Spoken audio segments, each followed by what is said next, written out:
اعوذ باللہ من الشیطان الرجیم، بسم اللہ الرحمن الرحیم۔ السلام علیکم دوستو، میں ہوں عاطف مجید، میرے ساتھ اس وقت موجود ہیں۔ آپ بہت اچھی طرح جانتے ہیں، آپ کی ریڈنگ سنتے ہیں، آپ کی باتیں سنتے ہیں، اپریشیٹ کرتے ہیں، مجھے فیڈ بیک بھی دیتے ہیں اور کہتے ہیں جعفری صاحب کے پاس بار بار جائیں۔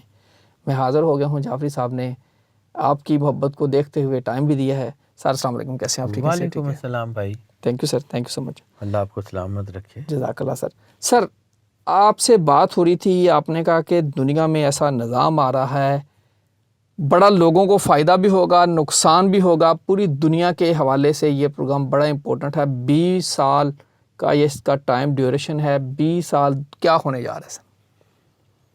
سر دیکھیں، اللہ کا جو بنایا ہوا سسٹم ہے نا، وہ کسی نہ کسی اصول، ضابطے اور کسی نہ کسی بنائے ہوئے نظام کے تحت چلتا ہے۔ اللہ قرآن پاک میں کہتا ہے کہ چاند کی مجال نہیں ہے سورج کو جا پکڑے، سورج کی مجال نہیں ہے چاند کو جا پکڑے۔ یہ اللہ کا بنایا ہوا نظام ہے۔ کوئی شک نہیں۔ تو یہ جو نظام ہے، اس کی آخر کوئی نہ کوئی بیسس تو ہوتی ہے۔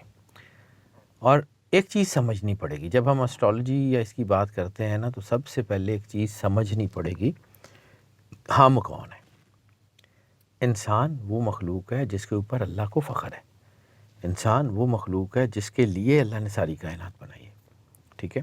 تو یہ جو جتنے سیارے ستارے ہیں، یہ ہمارا کچھ نہیں بگاڑ سکتے اگر ہم اللہ کے قریب ہیں۔ لیکن چونکہ ہم اللہ کے قریب ہوتے نہیں ہیں، تو پھر ان کے امپیکٹس ہم پہ بھاری ہوتے ہیں۔ اس کو سمجھیے، پلانٹس سارے کے سارے موجود ہیں، ٹھیک ہے؟ اور پلوٹو ایک بہت اہم سیارہ ہے۔ اب کچھ لوگ کہتے ہیں کہ جی وہ اس میں سولر سسٹم میں نہیں ہے، تو وہ ٹھیک ہے، وہ کہتے ہوں گے، لیکن میں اس کی چونکہ انرجیز کو سمجھتا ہوں کہ مجھے پتہ ہے یہ پلوٹو کرتا کیا۔ پلوٹو ایک بہت دور سے آ رہا ہے، اور یہ اپنا جو آربٹ ہے سورج کے گرد، وہ 248 سال میں پورا کرتا ہے۔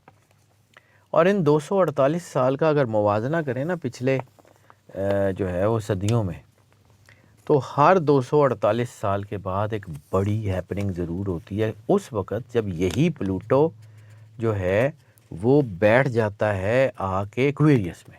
اوکے، ایکویریس میں یہ پلوٹو جو ہے نا، یہ پچھلے سال سے آ کے بیٹھ گیا ہوا ہے۔ میں آپ کو ڈیٹ بھی بتاتا ہوں کہ یہ جو ہے وہ کب آیا تھا، کیونکہ یہ جو اس وقت حالات ہوئے ہیں نا، یہ 19 نومبر 2024 سے ایکویریس میں آ چکا ہے، اور یہ تقریباً 20 سال یہاں رہتا ہے۔ اب ریسرچ یہ بتاتی ہے کہ جب ایکویریس آیا، پومپائی کا جو زلزلہ ہے، تہذیب پوری ختم ہوئی تھی، اس وقت ہوا تھا جب پلوٹو ایکویریس میں تھا، ٹھیک ہے؟ جب یہ جو ہے یہ دنیا کی بڑی حکومتیں، جس میں جو ہے وہ سکندر اعظم کا یہ سارا، یہ اس وقت ہوا تھا جب جو ہے نا یہ پلوٹو ایکویریس میں تھا۔ اور اسی طرح جو ہے نا اس وقت جو چیزیں بن رہی ہیں، یہ بہت خطرناک ہیں، کیونکہ یہ جو اس وقت چیزیں جو نظر آ رہی ہیں، اس میں اے آئی کا انتہائی عروج آ رہا ہے، مشین وزڈم کے بہت زیادہ اشارے ہیں، اور اس کا ایک سیکوینس بہت شاندار ہے کہ یہ 248 سال ہے نا، 248، یعنی اس کی ہر اکائی پچھلی سے ڈبل ہے، 2 ڈبل 4 4 ڈبل 8۔ اس کا مطلب ہے کہ یہ اگلے 20 سال میں چیزیں ڈبل ہوتی جائیں گی، یعنی جتنی چیزیں اب خراب ہیں، اگلی سال میں اس سے زیادہ ہو جائیں گی، اس سے اگلے سال میں اس سے زیادہ ہو جائیں گی، یہ بڑھتا جائے گا آن گوئنگ۔ پھر اس کا تعلق یہ ہوتا ہے کہ اس کا روحانیت سے بھی تعلق ہے، تو یہ پازیٹیو طاقتوں کو مدد بھی فراہم کرتا ہے۔ تو اس کا مطلب ہے کہ اس کے امپیکٹ کے ساتھ مسلمان اکٹھے ہو کے بڑی طاقت بنیں گے، اور جو ہے وہ دنیا کی دوسری طاقتوں کے ساتھ جنگ بہت زیادہ ہوگی، اور یہ جو جنگ شروع ہوئی ہے یہ اسی کی طرف ہے۔ اب پلوٹو جو ہے اس کا اپنا ایک امپیکٹ ہے، یعنی پلوٹو تبدیلی کا، طاقت کا اور بڑے نظاموں کے خاتمے کا اشارہ ہے۔ اور ایکویریس میں ہونا، ایکویریس جو ہے وہ جدت کا، سائنس کا، ٹیکنالوجی کا، اور اسپیشل جو ہے نا آپ کا کلیکٹیو وزڈم، اس کا اشارہ ہے۔ تو اسی طرح جو ہے وہ ایکویریس کا جو رولر پلینٹ ہے، جو ہے وہ یورینس کے زیر اثر اس کو سمجھا جاتا ہے، اس سے پہلے سیٹرن اس کو سمجھا جاتا تھا۔ تو سیٹرن بھی جو ہے وہ بھی کوئی ایسا سیارہ نہیں ہے کہ جو آسان حالات جو ہے وہ پیدا کرتا ہو، اور یورینس جو ہے اس کے بھی حالات اس وقت اسی طرح کے ہوئے ہیں.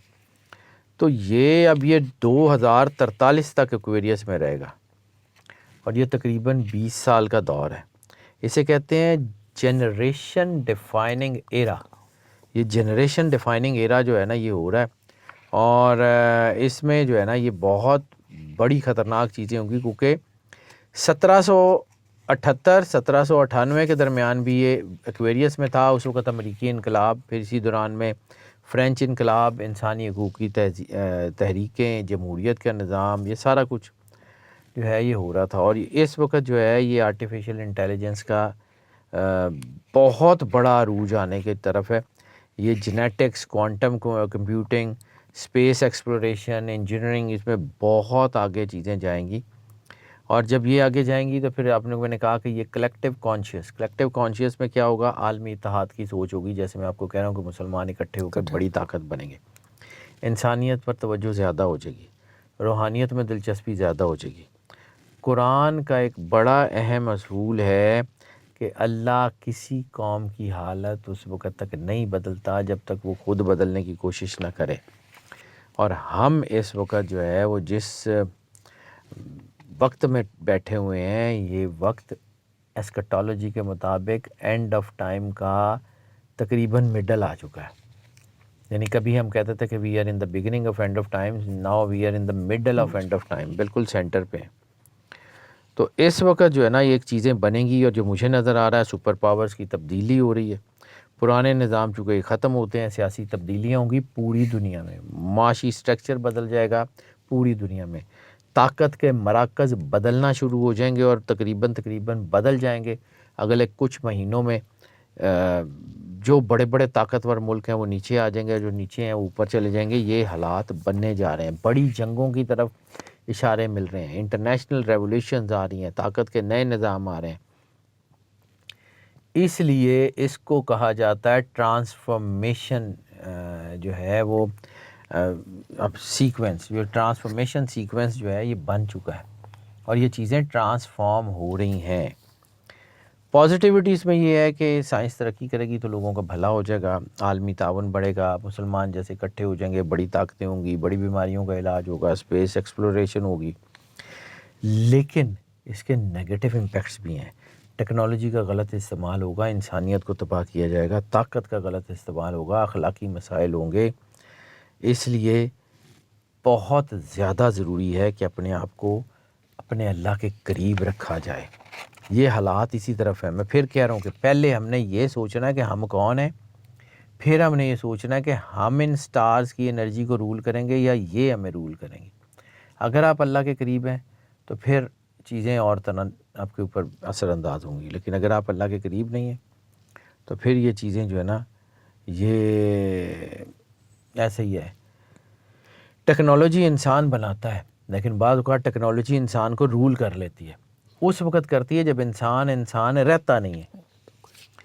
ٹھیک ہے، اور یہ مجھے جو لگ رہا ہے یہ چیزیں جو اس وقت ہے، اگر تو ہم نے حکمت عملی اختیار نہ کی، اپنے آپ کو اللہ کے قریب نہ کیا، تو یہ جو پلوٹو کے اثرات ہیں یہ بڑی تیزی سے جو ہے وہ چیزوں کو بدلنے جا رہے ہیں. اور یہ آپ ان قریب دیکھ لیجئے گا، صرف چند مہینوں کی، اگلے 20 سال کی بات نہیں کر رہا ہوں، جو کہ اب یہ جو کہ 2024 ستمبر سے آیا ہوا ہے، تو 24 کے بعد 25 بھی گزر گیا. اب اس نے اپنے آپ کو سیٹل کرنا شروع کر دیا ہے، کیونکہ یہ فوری نہیں ہوتا، سلو چلتا. اور یہ 2026 کا سیکنڈ ہاف، 27 اور 28 دنیا میں بہت کچھ بدل چکا ہوگا. بہت بڑی طاقتیں زمین پہ گر چکی ہوں گی، اور بہت بڑے برج الٹ گئے ہوں گے. یہ آنے والے 2 سال 2.5 سال میں دیکھ لیجیے گا، اگلے 20 سال تو بڑی دور ہیں. ہوتا رہے گا یہ پورا 20 سال، اب رکتا نہیں ہے. اس میں کوئی شک نہیں سر. 2024 کی آپ بات کر رہے ہیں، 24 کے بعد ہم دنیا میں تبدیلیاں دیکھتے ہیں. کمبوڈیا تھائی لینڈ کی جنگ ہو رہی ہے، پاکستان انڈیا کی جنگ ہو رہی ہے، رشیا اور یوکرین کی جنگ چل رہی ہے. پورا مڈل ایسٹ اب جنگ کی لپیٹ میں آ چکا ہے. ایران، اسرائیل، اب یہ جنگ رکتی نہیں ہے سر، اب یہ جنگ بہت ایکسکلیٹ کرے گی. کیا وجہ ہے؟ اس میں کوئی شک نہیں یہ ستاروں کا کھیل ہے. یہ آپ ضرور سوچئے گا کیا وجہ ہے کہ یہ 1.5-2 سال کے اندر ہی اتنی پوری دنیا میں جنگیں. جہاں پتہ نہیں 50 سال پہلے جنگ ہوئی تھی، یہ جنگ شروع ہو چکی ہے. سر پیغام کیا ہے؟ پیغام یہی ہے کہ جتنا یہ مشکل وقت ہے، میں ابھی بار بار عرض کر رہا ہوں کہ اپنے آپ کو اللہ کے قریب کریں تاکہ آپ نگیٹیوٹی سے بچ سکیں، ورنہ راستہ کوئی نہیں ہے اس وقت. اللہ تعالیٰ سب کے لیے آسانیاں پیدا کرے. عاطف مجید اور سید حیدر جعفری صاحب کو دیجیے اجازت. اللہ حافظ. پاکستان زندہ باد. پائیں.